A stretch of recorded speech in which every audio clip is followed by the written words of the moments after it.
Hi guys, M&J Automotive here, working on a 2015 Dacia Duster, and today we're doing the front brake disc and pads. Bit of a walkthrough video on this to help people that wish to do this job on their own. We're going to be starting off taking off the wheel, which is a bit of a basic job. Jack the vehicle up using a trolley jack, scissor jack, whatever you've got. Make sure you support the vehicle with an axle stand, which you'll see once the wheel's off. I'll be using a Milwaukee fuel impact gun. These things are absolutely exceptional. The M18 FHIW F12, absolutely exceptional tool. I've got one of these here. I've got one of these at my full-time job as a mechanic, and I can't rate it highly enough. So the wheel bolts on this vehicle are 17mm. Sorry, I've already taken the locking wheel nut bolt out, so it'll just be the other 4 bolts to take out. So I'll be doing that now.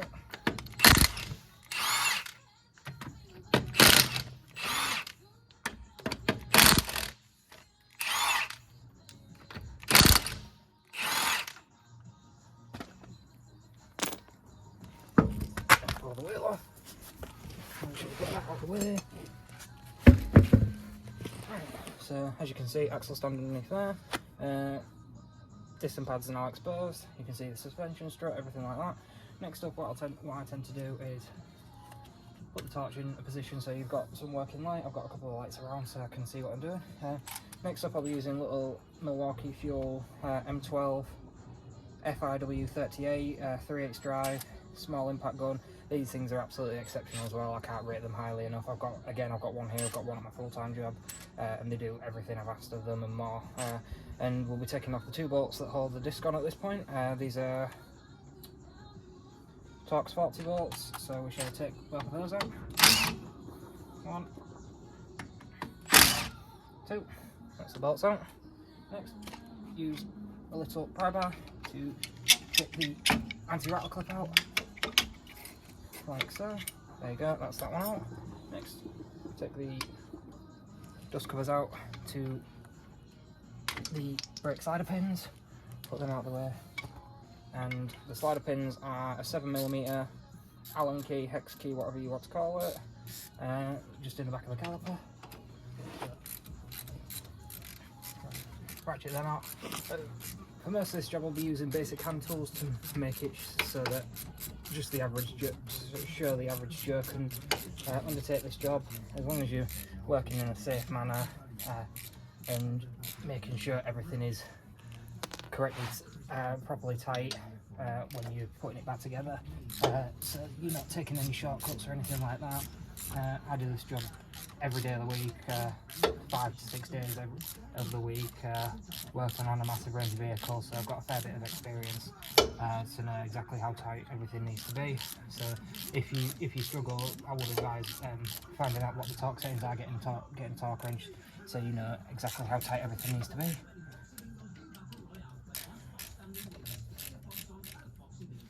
There you go, both slider pins out. Next up, pry bar in, pop the caliper out.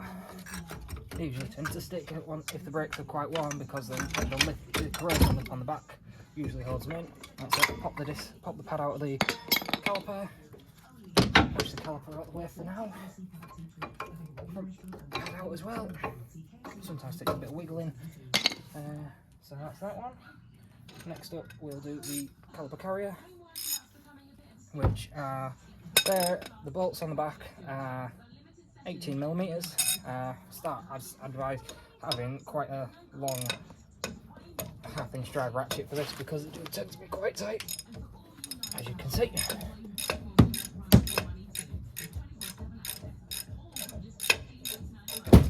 Ouch. That's something that happens quite regularly in this line of work. You do tend to hit your hands quite regularly, damage fingers. So yeah, everything tends to get knocked, scraped, bashed, bruised. So if you're quite delicate with your hands, I would advise either wearing gloves or something along those lines. Have a go, see if it's loose enough to get the shorter 1/2 inch drive ratchet on now.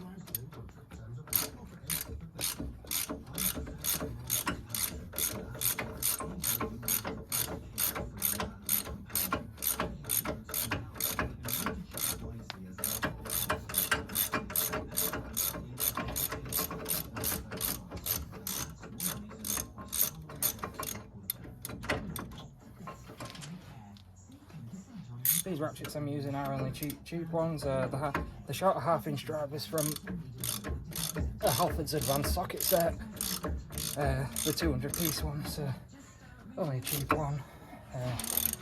The long one is just a US Pro one from eBay.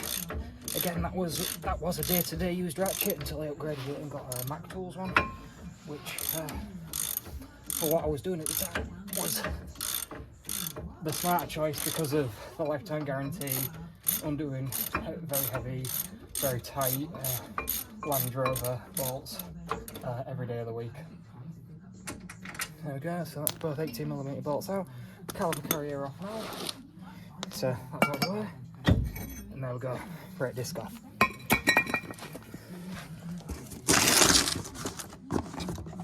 So now you get your brand new brake disc.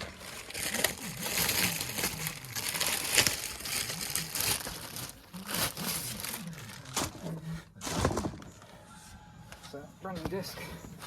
This one's just a blueprint one, so just a nice, fairly cheap option, but relatively good brand as well. So rotate that round until you get to the point where the bolt holes line up, so you can then put your brake disc back on. So there's one. There we go. Nice and tight. And rotates as it should. Next, what I'll do is wind the piston back in the brake caliper. I'm just using a general wind back tool, cheap one off eBay. This one's plenty up to the job for these brake calipers. It's when you tend to get to some of the more expensive Audi ones where you need any fancy things or diagnostics for the rear electronic handbrakes. Most of the time you can get away with just one of these cheap sets. Rotate this all the way back.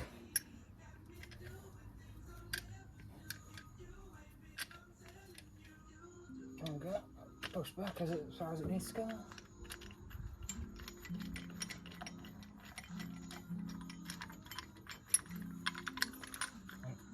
Wind back to all the way. And just slot the caliper up all the way for now, so then at least it's not jamming up against anything. Just going to go grab a wire brush for the caliper.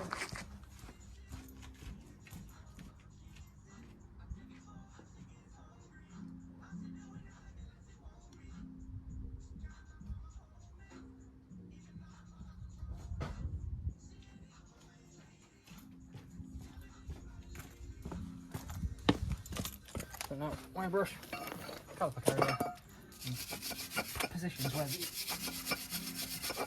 the pads sit in, just get them a wire brush up, so it makes the pads can move freely in them.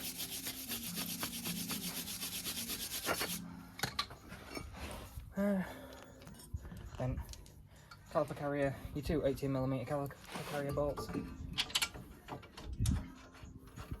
Always thread bolts in by hand first. Never go straight at them with any tools, any power tools like that.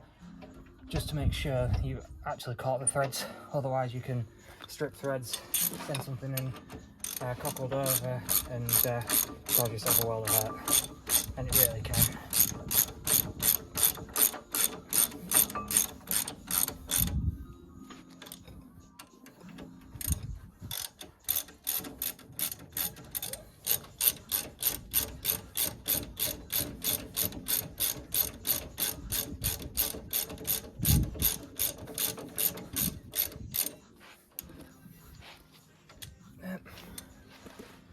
Then best thing to do, just to make sure, bigger ratchet, just a nip, just to make sure, like so. There we go. Then next up, new brake pads. Sometimes the pads have directional marks on. These ones have a directional mark, as you can possibly see there on the inner, the direction of rotation. So with this being an inner pad, it'll sit as that. So the direction of rotation is usually forward. So I'll be rotating like that, and it's as it is the correct direction of rotation. And next up, bit of copper grease. tend to just grease the end tabs so that they can slide through the caliper carrier nicely. Never felt the need to grease any more of the pad than that. There is such a thing as too much grease. Any dirt can stick to it, cause you further problems or more problems down the line. That's the inner pad. So just get the caliper, make sure that slots in, and then the pins into the caliper like that. Just sit that up there for the time being, and then grease the tabs of the outer pad.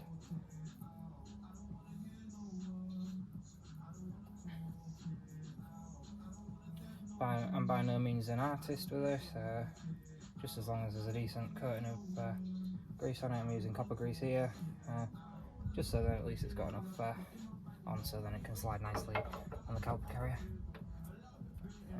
So, in position, caliper on. Slider pins, you could, what a lot of people do is when you're refitting these, you can put it on a bench grinder with a wire wheel so that you can remove all this dirt. They came out nice and free, so I'm not feeling the need to do that today.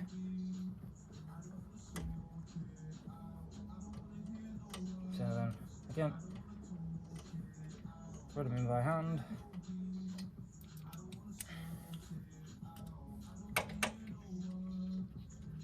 Again, like so, and they're in, and ratchet.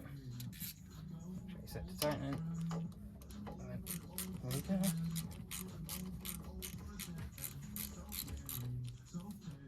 Okay, one tight.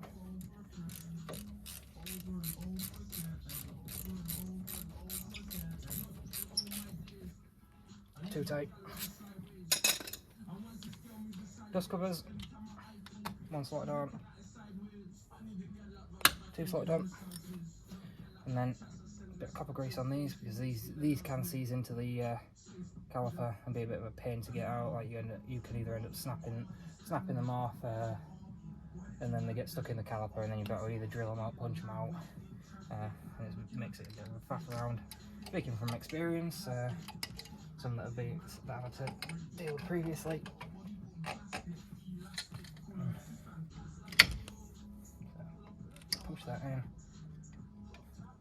Push that in, and then before you go anywhere with it, you'd then jump into the car, depress the brake pedal a few times to make sure that the piston's pushed out fully before you then drive, because otherwise you first pressure your brake pedals, just the piston's moving back into the positions where the pads are seated just next to the disc, so then you'd have no actual brakes if you were driving at that time. And then putting the wheel on, just the exact same as taking it off. Make sure you once the wheel's back on, nipped up, you then torque the wheel to the correct torque settings for the vehicle. And I would just like to thank you for watching my video. If there's any questions, please feel free to add them onto the comment section. And I would just like to thank you for viewing. Hope you like it, and please like and subscribe.